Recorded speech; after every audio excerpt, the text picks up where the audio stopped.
Hello, good day everyone, and today I'm going to be showing you how to set up a VPN. So what a VPN is, it stands for Virtual Private Network, right?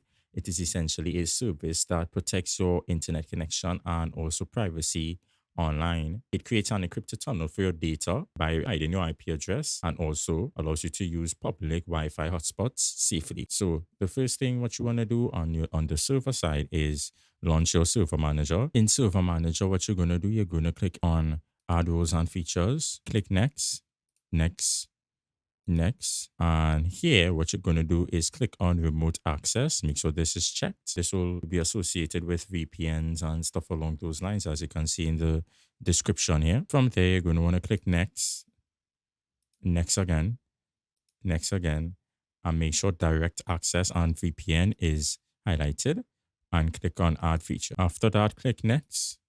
Next again, leave the defaults here and you can choose to have it restart the destination server automatically if required. But for now, what you can click from here is install. So I'm gonna leave it, let it install and come back when the process has subsided. So as you can see, installation has been completed. So from here, what you're going to do is go to tools and scroll down and go into routing and remote access. As you can see, here is your server. Pay mind to this red dot here. From here, you'd want to right click on it and click on configure and enable routing and remote access. So a wizard should pop up, right? So just click next and you can click on custom configuration so you can customize the features available. So click next. And due to the fact that we clicked on custom configuration, what you're going to want to do here is select VPN access. After this, click next, right? And click on finish. From here, you can click start service.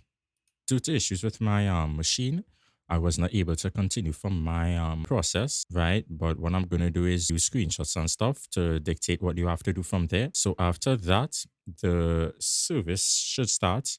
And if you look right here, where the mouse is, it says, remember I told you to pay attention to the red dot from earlier. If you realize here, the red dot should now be green. So on your end, it should now be green.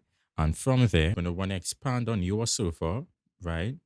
And right click on remote access, login and policies. Right, so this menu should pop up. And from there, you're going to want to click on launch NPS. This menu should pop up and what you want to go to, you want to go to network policies. Now, you should then be met with these two policies here highlighted. If you look here, you see red X's. You'd want to basically change the access type. So what you're going to want to do, you're going to want to right click and go into properties. Right now, this menu should pop up.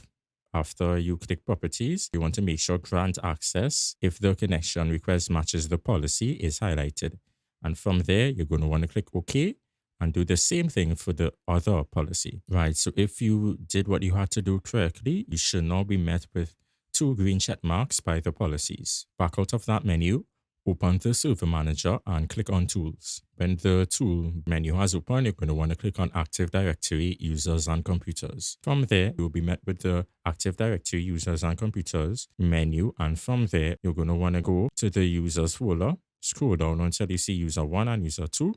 Right click on user 1, click on properties. From there, you'll be met with this menu. And what you're going to want to do is click on dial in and you'll be met with the network access permission menu. Under that menu, you're going to want to highlight the option that says allow access. After that, click apply. And what you're going to do from here is go onto your client side machine and we're going to make some changes there. From there, what you're going to want to do is right click on start and go into control panel. You will be met with this menu. What you're going to do, you're going to click on network and internet. So from there, you'll be met with this menu and you're going to click on network and sharing center. From there, you'll be met with this menu and what you're going to want to do is click on set up a new connection or network. You will be met with this menu and what you're going to click on is connect to a workplace and click on next. You will be met with this menu. What you're going to click on is use my internet connection in brackets VPN. From there, you'll be met with this menu and you would enter your IP address. And after that, you will click on next. From there, you would enter the user 1 username and also the user 1 password. This is the same user that we had set up on the server side.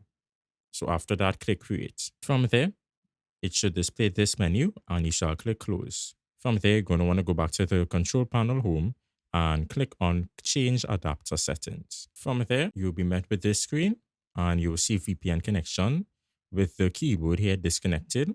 You're going to want to right click on that and click on connect. From there, you'll be met with this screen and enter back the same username and password you just entered previously, followed by your domain name. And after that, click connect. Finally, if you refer back to the VPN connection, the VPN connection status, you can now see it is active with your domain name being displayed at the bottom. Thank you very much for watching. Sorry if I went to resort to screenshots for this video. My server was acting up and I really couldn't get anything to work. I think it's due to the fact that the evaluation time has expired. So basically all of the functionality has been locked out. But seeing that this was the last assignment, I really didn't see the need to go back and try and fix it. So I just came up with this solution and hopefully this was enough. So thank you very much for watching and I hope this was helpful.